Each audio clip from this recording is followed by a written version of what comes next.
And we're now at the point when we talk about debt, it's considered virtually taboo to mention that the reason for it is because of our endless wars, including the war in Ukraine. And if the New York Times editorial that I showed you from today is not enough to demonstrate that, let me show you this article from this neoconservative / neoliberal outlet called The New Republic. And it's always had neocons like Jonathan Chait, who are part of the Democratic Party, who cheered the war in Iraq and Afghanistan and Libya and Syria and Yemen. And the New Republic specializes in smearing anybody trying to assassinate the character of anybody who questions U.S. war policy. Back in 2002, they constantly ran articles accusing anybody who opposed the war in Iraq of being a pro-Saddam apologist. They've accused people who opposed the proxy war or the CIA covert war in Syria of being pro-Assad. People who opposed the war in Libya. I remember Jonathan Chait actually wrote an article that included me when I opposed the regime change war in Libya, accusing us of being pro-Gaddafi. It's the standard tactic used over and over. David Frum was one of the people who perfected it. He wrote an article in 2002 in the New Republic called The Unpatriotic Conservatives, about the conservatives who opposed the war in Iraq. People like Pat Buchanan and Ron Paul, who were incredibly prescient about the things they predicted would happen. And they got labeled unpatriotic. That's exactly what war propaganda does. So here you have an article in the New Republic from about 10 days ago. I hadn't mentioned it until now. It's by Alaric Dumont. And we researched him. He seems to be just somebody who's written a couple of articles for the New Republic. He's very passionate about the war in Ukraine. And the headline is, "The Con Artists Who Blame Ukraine Aid for America's Social Problems." So apparently, if you point out what that Brown study and what Professor Sachs just in detail documented was true, namely that one of the costs to the war in Ukraine, the proxy war in Ukraine, is that the United States spends enormous amounts of money that it could instead spend to improve the lives of American citizens, it makes you a con artist if you try and draw this connection. And here you see in the subheadline, we're not just con artists, but we're Putin apologists. This is what the subheadline says. RFK Jr., Glenn Greenwald, and other Putin apologists are making disingenuous pseudo-populist arguments against U.S. support for Ukraine. And the argument on which that focus is the argument I just laid out for you, which is that even if you love the war in Ukraine, even if you think it's incredibly noble, even if you want to make sure for some reason it's so important to you to consolidate the rule of Vladimir Zelensky over all of Ukraine and deny the right of separatists who want autonomy from Kiev, the right to have their own independent province like Kosovo got, if for some reason that's really important to you, it's important at least to acknowledge the cost, which is that we're spending enormous amounts to empower President Zelensky and ensure that the Donbass is subject to rule by Kiev, instead of spending that money on improving the lives of American citizens. That is absolutely a choice that you cannot deny. And because we point out that there's a choice there and ask the question, how do Americans benefit from this endless proxy war in Ukraine? That makes us Putin apologists and con artists. Because apparently this connection, according to the New Republic and people like them, is a false one. It's an illusory one. Apparently we can spend hundreds of billions of dollars on the war in Ukraine, and it's supposed to have no effect on the lives of American citizens, even while the New York Times tells you to get ready for your parents' Social Security, Medicare, or for yours when you get there to be eliminated. Quote, "A scene of squalor unfolds as the camera moves along a city street lined with apparent drug addicts to the soundtrack of Childish Gambino's, quote, 'This is America.' A caption reads, quote, 'While American citizens live on the street and take drugs not to feel the pain, the United States would rather finance a proxy war against Russia.'" That's true, right? That is factually true. There's a larger number of Americans than ever living on the street, addicted to drugs, especially opioids, which numb pain, while all mental health indices in the West show that mental health pathologies are increasing: addiction, suicide, depression, anxiety disorders. Huge numbers of people, we're going to do a show on this very soon, throughout the West and the United States are on antidepressant medication. Something has gone clearly wrong with the American way of life. You just have to look at American cities and streets and infrastructure to see it. And we are at the same time choosing, instead of fixing that problem, to fund a proxy war with Russia and Ukraine. That is a true statement. The article says, quote, "While a graph at the bottom mentions that the U.S. has sent $46.6 billion in military aid to Ukraine.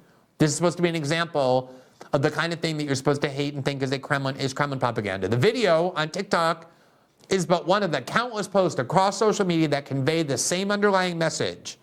By helping Ukraine defend itself from bloody subjugation by Russia, the U.S. is depriving its own citizens of critical aid. Of course that's true. That's true by definition. The pernicious narrative, he doesn't say it's false, it's pernicious. The pernicious narrative has spread in part thanks to fringe yet popular media and political figures. Can I just stop there and ask about this phrase? We are fringe yet popular media and political figures. How is it that if we are popular and sufficiently influential to warrant an article, an angry article, are we at the same time fringe? These things are contradictory. But this reflects the liberal mindset that is subtle and yet deeply authoritarian that's worth taking note of, which is, if you're not somebody that Wolf Blitzer or Joe Scarborough thinks should be heard from because they don't invite you on their shows that nobody watches, if instead you confine yourself to much larger audiences in independent media, on podcasts that are watched by far more people than watch those programs, it means you're fringe, that you have no credibility. The only way in the liberal mind to have credibility is if you are an employee of a major corporate media outlet. And if you don't, you're somehow fringe and lacking credibility because you don't have the imprimatur of massive corporations. That's how they think. That's the authoritarian mindset. That if you don't get the approval of corporate authorities to say what you want to say, if instead you reach a large audience by being independent, you are a fringe figure even though you're popular. So we're fringe and yet popular, and we have been, according to him, quote, we have a history of littering the discourse with Kremlin-esque talking points and are now weaponizing and monetizing the perception that the U.S. has been too generous to Ukraine and too stingy to its own people. Even if you don't think that's true, the idea that massive military spending on wars and the military comes at the expense of the lives of ordinary citizens has been foundational to American politics for a century. I talked in the beginning about William Bryan Jennings, who resigned as Woodrow Wilson's Secretary of State in protest of exactly that point. That by spending a massive amount of money on new weapon systems that were incredibly expensive because the Pentagon has no accountability, they have failed every audit to which they're subjected, and trying to bring the U.S. into World War I, the lives of American people will suffer. And that's exactly what happened. This has been basic to liberal politics forever. And yet now it's depicted as Kremlin propaganda to point that out. Among them, these popular but fringe media figures spreading Kremlin-esque propaganda, is Glenn Greenwald, whose Substack has more than 300,000 subscribers. By the way, I haven't been on Substack for about 9 months, so there's not very good fact-checking here. And whose online talk show, System Update, draws hundreds of thousands of views, sometimes millions. In December, on Tucker Carlson's since-canceled Fox show, Greenwald said, quote, I've been asking since February, in what conceivable way will the lives of American citizens be materially improved? How will you or your family's lives be protected or fostered by sending tens of billions of dollars, now in excess of $100 billion, for the war in Ukraine? That is my question. This article does not answer that question. It only says that you are a Russian propagandist for asking it. The article goes on, and then there's Robert F. Kennedy Jr., the anti-vaxxer, running a long-shot challenge to President Biden for the Democratic Party nomination. In his campaign announcement speech, Kennedy contrasted the, quote, $113 billion committed to the Ukraine with the, quote, 57% of Americans who can't put their hands on $1,000 if they have an emergency. 1/4 of Americans who go to bed hungry, and homeless veterans. Again, these are true statistics this article does not contest. Quote, but are Greenwald and others merely interested in promoting anti-imperialism while advocating for America's downtrodden? Or are they bad faith propagandizers for a psychopathic dictator? The evidence is unfavorable to them. Oh, that is so upsetting. The evidence is unfavorable to our motives. We're not really opposed to endless war and advocating for a better way of life for Americans, even though we've all been arguing for and advocating this for decades. No. Our real goal is to defend a psychopathic dictator in Vladimir Putin. What is the basis for that? Quote, Jimmy Dore regularly parrots Russian canards like the claim that Ukraine's 2014 revolution of dignity, that's what he calls that regime change coup that Victoria Nuland led, the revolution of dignity. Jimmy Dore claims it was a US-backed coup, a flat-out lie that the Kremlin lobbed as a false accusation up to the revolution and that has been since become a pro-Russian propaganda talking point to discredit Ukraine's government. We all heard the video of Victoria Nuland picking the Ukrainian leader that was removed with the U.S. support before his term ended democratically under the Constitution of Ukraine because the United States wanted him gone. Greenwald in a video last month said, quote, we're not in Ukraine to help the Ukrainian people. The real reason we're in Ukraine is to sacrifice Ukraine, to destroy Ukraine in order to bleed Russia. Exactly. It's a bizarre article. It just keeps repeating the points we're making in, I think, a pretty honest way. I think he's picking very persuasive quotes. Doesn't bother to refute them because it cannot be refuted. These things are undeniably true. These claims are undeniably true. It just calls us a Kremlin agent over and over. Quote, Dore's, Greenwald's, and Kennedy's willingness to parrot Kremlin disinformation designed to justify an unprovoked invasion exposes the disingenuousness of their economic populism. I've never defended the Russian invasion. In fact, I've always said the Russian invasion was unjustified. RFK says the same thing. In fact, I got yelled at on my show once by Norman Finkelstein for not defending the Russian invasion and for saying I thought the Russian invasion was wrong even though it was provoked. The question that I want this article to answer, or anyone to answer, is how do the lives of American citizens get improved by fighting this proxy war in Ukraine? This is a question to which you will never find an answer, not here, not anywhere. Quote, they're projecting Russia's imperial aims onto the West by characterizing the invasion as a U.S., quote, proxy war and portraying Ukrainians as mindless puppets of the West. No, I think Ukraine actually does want to fight Russia. I don't blame the Ukrainians for wanting to fight Russia.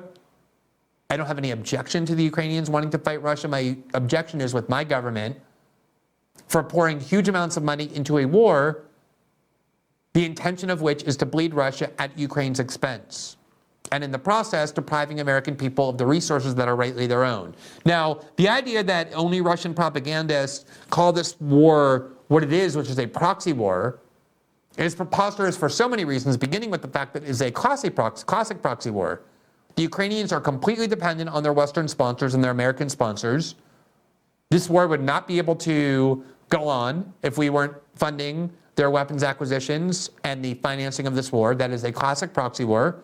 We're on one side with the West, Russia's on the other, and Ukraine is in the middle. But even U.S. national security officials, such as President Obama's former Pentagon chief and CIA director, Leon Panetta, has acknowledged that this is a classic proxy war because there's no way to deny that. Listen to what he said. Going on. And so, I think we are engaged in a conflict here.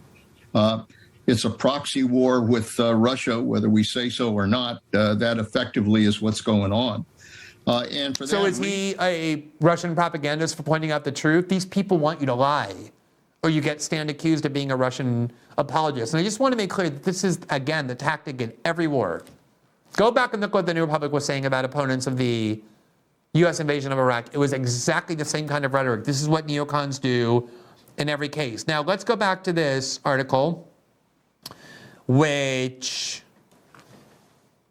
unleashes all of these standard tactics, and I'll pick up where I left off. Quote, a look at what Russia is actually doing to Ukraine exposes these American charlatans' moral hollowness. Putin's armies have invaded a sovereign country, enthusiastically committed atrocities worthy of the Axis powers in World War II, destroying civilian infrastructure like apartment buildings and dams, committing genocidal massacre, kidnapping children, and castrating Ukrainian prisoners of war to render them infertile. That's what happens in war. War is really terrible. All those things are what the United States and its Western allies did in all the wars it fought too. That's why we shouldn't be funding wars. We should be trying to stop them diplomatically. It has nothing to do with my argument. Quote, it's all to fulfill the fantasies of a revanchist dictator who, contrary to excuses one hears about NATO expansion, has telegraphed his intentions for years, denying Ukrainian statehood, comparing himself to Peter the Great, and lamenting the 1991 collapse of the Soviet Union as, quote, the greatest geopolitical catastrophe of the 20th century. and the end of, quote, historical Russia. In this context, attempts to paint the West and Ukraine as the aggressors in the war and then undermine support for aid to Ukraine through phony economic arguments are downright despicable. But it's also disingenuous or betrays a misunderstanding of how the government actually works to suggest that money spent in one place necessarily could have been spent anywhere else. That is how money works. If you have $1 billion to spend and you choose to spend it on buying tanks and missiles for Ukraine to fight Russia instead of spending it to build American roads or fund American social programs, it means you no longer have that money to spend on those domestic priorities. That's why so much of our debt is due to these wars of choice. He says the Council on Foreign Relations estimates we sent $76.8 billion in military, financial aid, and humanitarian aid to Ukraine between January 24th, 2022 and February 24th, 2023. $46.6 billion of that was military aid, as the aforementioned TikTok video got that part right at least. It got every part right. You notice none of these claims are being disputed. Quote, yes, that's a huge sum of money. Yes, indeed, it's a huge sum of money. That could go a long way to addressing some of the nation's most pressing social problems. Exactly, it could. Unfortunately, the money's not here to do that because the money's in the coffers of President Zelensky and his minions instead in the country that has long been described as the most corrupt in all of Europe. That is exactly the point. It affirms our argument and doesn't refute it. Instead, it tries to make it seem as though it's improper or immoral even to bring it up, to mention it, to point out that there's a vital, significant cost to the American way of life from fighting these endless wars overseas. It's designed to render taboo this connection so Americans don't know about it by accusing anyone who raises it of being a Kremlin propagandist. Now, this connection, again, has been so foundational to American political discourse that it used to never even have to be debated. Here is George Carlin, who was a comedian, a very famous comedian, but also a liberal political activist. He is beloved by the left. Ask any leftist what they think of George Carlin, the ones who know him, and they will heap praise on him, and deservedly so. If you haven't ever taken the time to go watch George Carlin shows that are political in nature, especially in the last 15 to 20 years of his life, I really encourage you to go do so. He's brilliant. And he was a leftist in the best sense of the word, freed from dogma and ideology, just drawing these connections about who benefits from policies and who pays the price for them. And here's just one of countless examples of Carlin in 1992 making the argument that the New Republic now says makes you a Kremlin propagandist, to point out, namely, that the people who benefit from endless wars do so at the expense of everybody else. In big holes in other people's countries. I hate to be repetitious, but God, we are a warlike lot, you know? We can't stand not to be fucking with somebody. We couldn't wait for that Cold War to be over, could we? Just couldn't wait for that Cold War to be over so we could go and play with our toys in the sand. Go play with our toys in the sand. And when we're not invading some sovereign nation or setting it on fire from the air, which is more fun, then we're usually declaring war on something here at home. Did you ever notice that? We love to do that, don't we? We love to declare war on things here in America. Anything we don't like about ourselves, we have to declare war on it. Don't do anything about it. We just declare war on it. We got a war. It's the only metaphor we have in our public discourse for solving a problem. It's called declaring a war. We got a war on poverty, the war on crime, war on litter, the war on cancer, the war on drugs. But you ever notice there's no war on homelessness, is there? Nah, no war on homelessness. You know why? There's no money in that problem. There's no money in that problem. Nobody stands. It's true.